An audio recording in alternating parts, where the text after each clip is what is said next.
네, 오늘도 참 좋은 날입니다. 하나님의 은혜가 심령에 충만하시기 바라겠습니다. 오늘 말씀은 사도행전 26장 16절에서 18절 말씀입니다. 일어나 너의 발로 서라.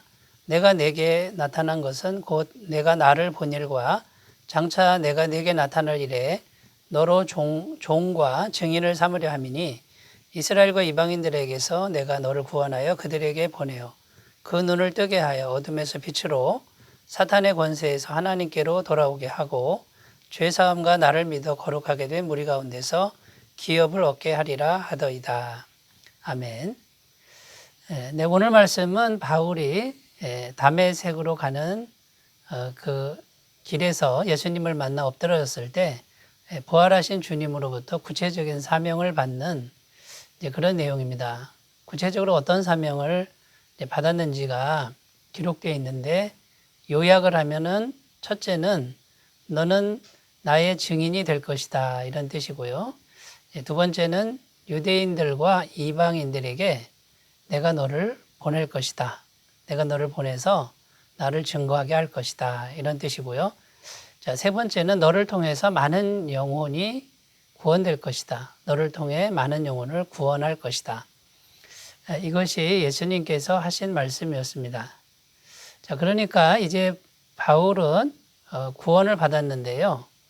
구원받은 이후에 너는 증거자의 삶을 살아야 된다. 예수님을 증거하는 삶을 살아야 된다는 겁니다. 전도자의 삶을 살아야 되는데 그런 전도자의 삶을 살기 위해서는 필연적으로 겪어야 할 그런 삶의 모습이 있다라는 것입니다.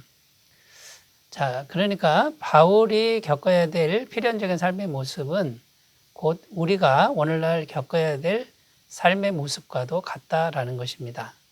그래서 이제 예수님을 증거하는 증거자의 삶을 살 때 우리가 필연적으로 겪어야 될 삶의 모습이 어떤 것이 있는지 이제 함께 살펴보고요. 우리의 신앙을 새롭게 하는 귀한 시간이 되었으면 좋겠습니다. 자, 첫 번째는요. 첫 번째, 날마다 주님 앞에 엎드렸다가 일어나는 삶의 모습이다라는 것입니다. 날마다 주님 앞에 엎드렸다가 일어나는 삶의 모습이라는 것입니다. 자, 16절에 보면은 내 발로 일어나 바로 서라. 이렇게 주님께서는 바울에게 명령하고 있습니다. 지금 바울은 빛으로 나타나신 주님을 만나서 엎드러진 상황입니다. 고꾸라진 상황이죠. 왜 엎드러졌습니까?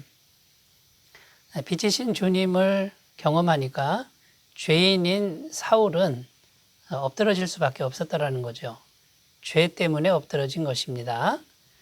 그런데 그 주님께서 또 말씀하십니다. 이제는 일어나 너의 발로 바르게 서라. 이렇게 지금 말씀하고 있는 것이죠. 누가 부축해 주는 게 아니고요. 스스로 서라 이렇게 말씀하고 있는 것입니다. 자, 이것은 무엇을 의미하느냐라는 것이죠. 엎드러졌다 이 말은 죄 때문에 엎드러지라 그런 뜻이죠. 날마다 죄를 회개하기 위해서 주님 앞에 엎드러져야 된다라는 것이고요. 그 다음에 일어나 바로 서라 이 뜻은요. 날마다 사죄함의 그 확신을 가지고 사죄함의 은총을 믿고 분명히 너의 의지로 너의 발로 일어서라 라는 것입니다. 주님은 바울의 죄 때문에 고꾸라지게 했습니다만 또 주님은 이제 사죄함을 받은 것을 믿고 너의 의지로 굳건히 서라고 말씀하고 있는 것입니다. 자, 우리는 바울처럼 이런 삶을 반복해야 된다는 것입니다. 날마다 엎드려서 회개하는 기도를 드려야 된다는 것이고 또 날마다 죄사함을 받고 죄사함의 은총을 믿고 이제 자신감을 가지고 일어서야 된다라는 것입니다. 자, 요약하면은 회개와 믿음이라고 할 수 있습니다. 회개해야 죄사함이 있고 죄사함이 있어야 은혜가 막히지 않는 것입니다. 그 다음에 믿음인데요. 또 믿음이 있어야 내 믿음대로 될지어다 라고 하는 주님의 말씀이 성취될 수 있다는 것입니다. 회개와 믿음 중에 둘 중에 하나만 있어도 온전한 은혜의 삶이 될 수가 없다라는 것이죠. CCC 총재였던 고 김중건 목사님은 기도를 설명할 때 호흡이라고 가르치셨습니다. 호흡은 들이마시고 내쉬고 이것이 반복되는 거죠. 내쉴 때 죄를 회개하면서 죄를 내보내는 것이고, 또 숨을 들이마실 때 하나님의 은혜, 하나님의 사랑을 마시라고 이렇게 가르친 것을 들은 적이 있습니다.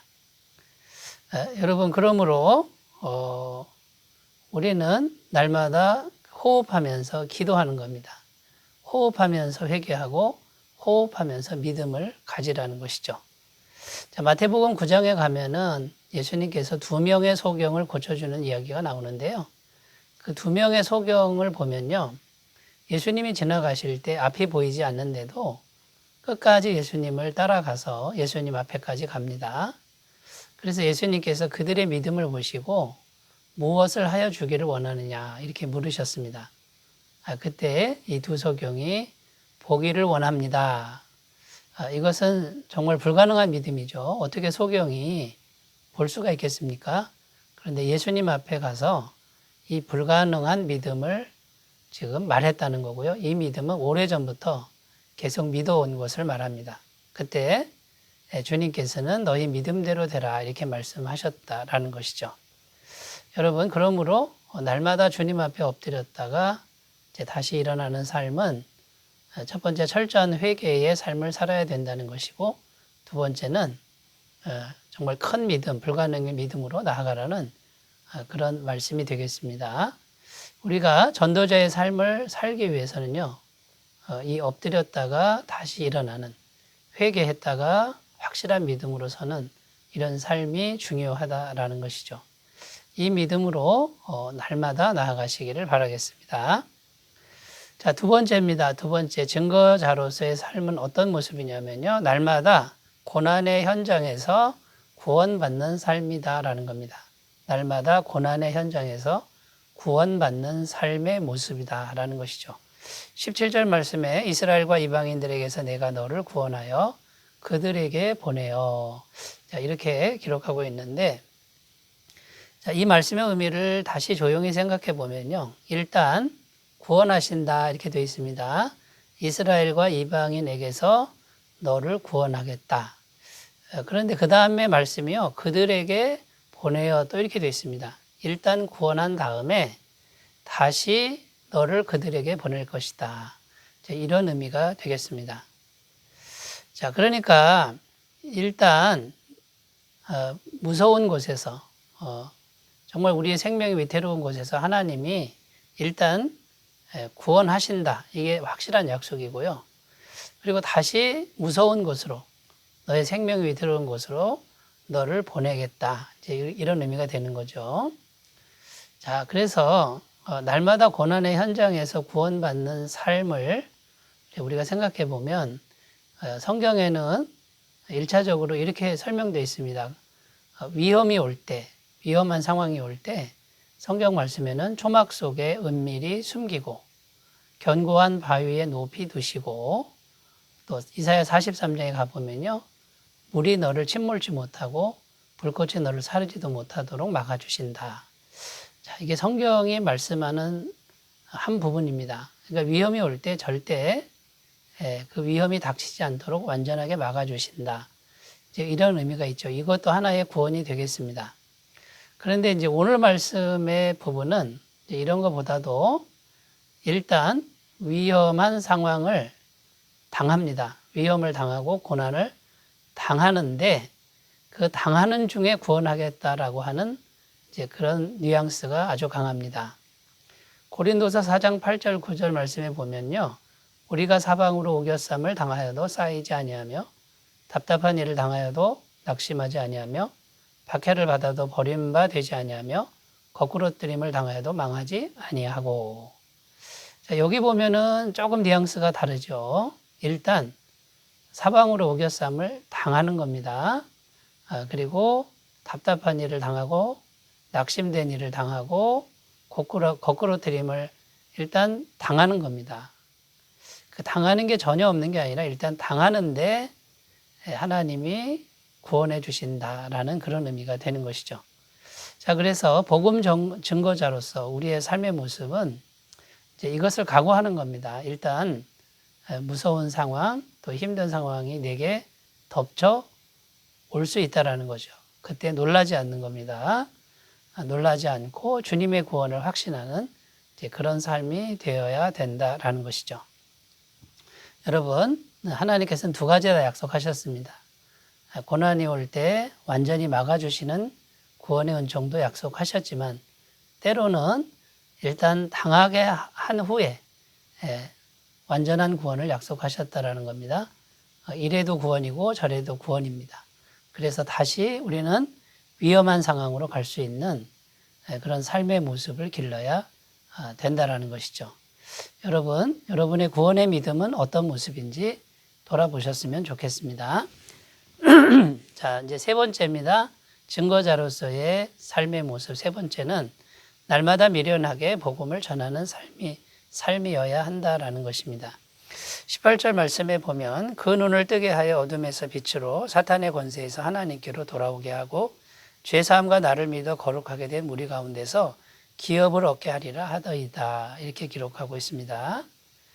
자, 이 말씀의 내용은 사도 바울의 전도 사역을 통해서 어떤 결과가 나타나느냐, 이것을 말하고 있는 거죠. 눈을 뜨게 하고 어둠에서 빛으로 사탄의 권세에서 하나님께로 또 죄사함과 믿음 이런 것들이 결과물이 되는 거죠. 그 결과가 참으로 엄청나다는 것을 알 수 있습니다. 근데 여기서 우리가 생각할 것은 전도라는 것입니다. 전도. 성경은 전도를 미련하다 이렇게 표현한 구절이 있죠. 고린도전서 1장 21절에 하나님의 지혜에 있어서는 이 세상이 자기의 지혜로 하나님을 알지 못하는 거로 하나님께서 전도에 미련한 것으로 믿는 자들을 구원하시기를 기뻐하셨도다.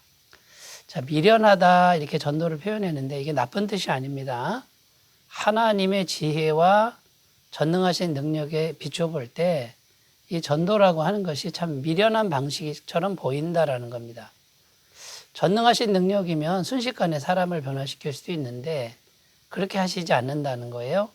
한 사람 한 사람 인격적으로 만나서 복음을 전하고 또 진심으로 사람을 대할 때 한 영혼 한 영혼 구원받는 이런 역사로 전도가 이루어진다라는 것이죠.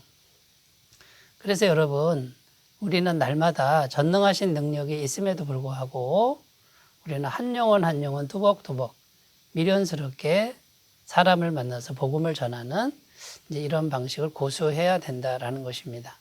여러분, 전도라고 하는 건요, 인격적 만남이어야 됩니다. 자동화 시스템으로 될 수 없고요. 말 잘한다고 되는 것도 아니고 권위나 계급을 가지고도 억지로 되는 것이 아니라는 것입니다. 여러분, 그러므로 우리 전도자의 삶은, 증거자의 삶은 미련하게 복음을 전하는 이런 길로 나아가는 것이라는 것이죠. 자, 이런 모습으로 우리가 새롭게 각오하고 이제 구원받은 이후에 증거자의 삶을 살아가시기를 바라겠습니다. 기도합니다. 하나님, 구원받은 이후에 전도자로서의 삶의 모습을 우리가 오늘 받아들이기로 결단하는 귀한 시간 되게 하옵소서. 예수님의 이름으로 기도드립니다. 아멘. 주님의 은총이 충만하시기 바라겠습니다. 감사합니다.